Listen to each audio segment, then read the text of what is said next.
Bonjour chers internautes, c'est Il Pastore pour une mini-étude biblique au tout début de l'Évangile selon Luc. Premier chapitre donc, les 4 premiers versets.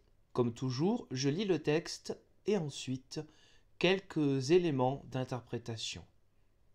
Beaucoup ont entrepris de composer un récit des événements qui se sont accomplis parmi nous, d'après ce que nous ont transmis ceux qui, dès le commencement, furent témoins oculaires et serviteurs de la parole. C'est pourquoi j'ai décidé, moi aussi, après avoir recueilli avec précision des informations concernant tout ce qui s'est passé depuis le début, d'écrire pour toi, excellent Théophile, un exposé suivi, afin que tu te rendes bien compte de la solidité des enseignements que tu as entendus. Quelques mots donc sur ce passage. Beaucoup ont entrepris de composer un récit, composer, énumérer des faits, aligner même des récits. On pourrait l'interpréter, le traduire de cette manière-là. Alors, ce préambule de Luc est un préambule extrêmement littéraire. Il correspond exactement, tout en étant très condensé, à tous les préambules des grands écrivains en grec de cette époque-là. Il s'agit d'un exposé de souvenirs. Il dit en fait retravailler ses propres souvenirs. Ces souvenirs sont quand même assez précis. Son vocabulaire est très riche et spécifique par rapport aux 3 autres évangiles. Beaucoup de mots que nous avons entendus, enfin en grec à la base, dans ces 4 premiers versets, n'existent pas ailleurs que chez Luc. Ces souvenirs pourraient aussi reprendre d'autres écrits, d'autres récits que Luc a lui-même entendus. C'est tout un ensemble qui va constituer son œuvre littéraire en 2 tomes, d'abord l'Évangile et ensuite le livre des Actes des Apôtres. D'après ce que nous ont transmis, verset 2, ceux qui dès le commencement furent témoins oculaires et serviteurs de la parole. Alors là, on a quelque chose de très important. Témoins oculaires ne laissent pas entendre les personnes qui ont croisé Jésus seulement dans son passage, on va dire en ce monde, les 3 ans de mission. Témoins oculaires laissent entendre clairement la résurrection, c'est-à-dire ceux qui ont vu Jésus ressuscité, puisque c'est le fondement de tout. C'est par cette foi en Jésus ressuscité que Luc va écrire ces 2 tomes et que l'Église finalement existe.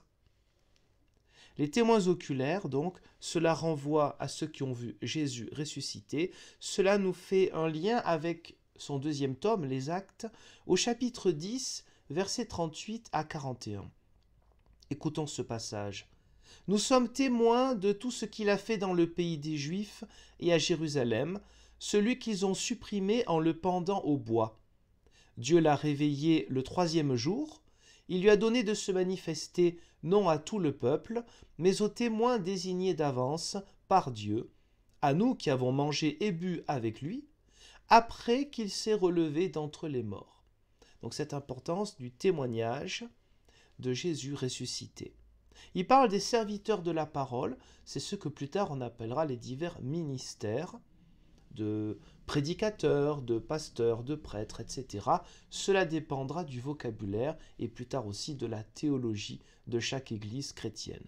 En tout cas, serviteurs de la parole, ce qu'on appelle aujourd'hui ministres de la parole. Verset 3, c'est pourquoi j'ai décidé moi aussi, après avoir recueilli avec précision, alors on pourrait traduire par en m'appuyant sur ce qui s'est passé depuis le début. Alors d'écrire pour toi, cher Théophile, qui est Théophile? Il peut être un chrétien d'Antioche. C'est un prénom qui est à la fois chez les Juifs et chez les païens. C'est un prénom en grec qui allait des 2 côtés, qui signifie littéralement ami de Dieu. Il se peut donc que ce personnage soit fictif, c'est-à-dire que ce personnage ce soit tout être humain qui cherche à se rapprocher de Dieu, ami de Dieu, et donc qui sera curieux de cette bonne nouvelle si bizarre, si dingue qu'apporte l'Église chrétienne, et là particulièrement Luc, Jésus le ressuscité. Et ainsi, on va aller plus loin dans l'histoire en reprenant depuis le début. Alors Luc écrit donc 2 livres, l'Évangile et les Actes.